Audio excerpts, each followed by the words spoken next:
Okay guys, here's the elastic trick, right? We got a tape measure down there.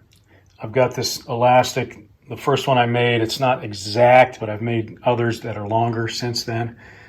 But you stretch it out a little bit and make sure you're holding at the end of where you're going to make your last mark and at the very end of where you're going to make your first mark, so you don't get stretches in the elastic that you're not going to be marking, if that makes any sense.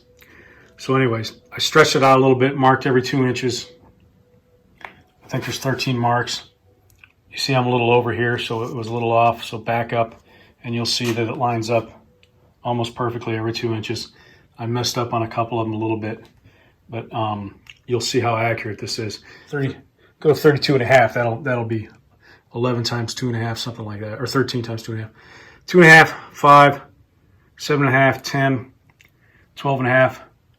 So there, every 2 and a half inches, we've got a mark. And we didn't have to do any math, right? So let's go further. 13 times 3, let me get a better grip on this. It's 39, right? So we got on 39, so we should have marks every 3 inches. 3, 6, 9, let me get the camera over it.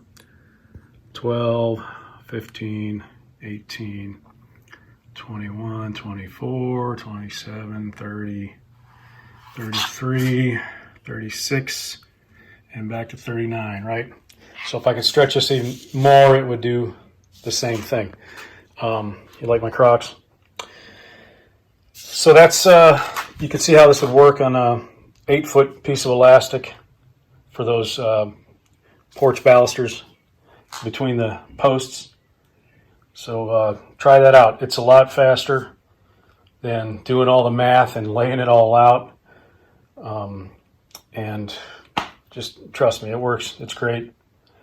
Try it someday. See ya.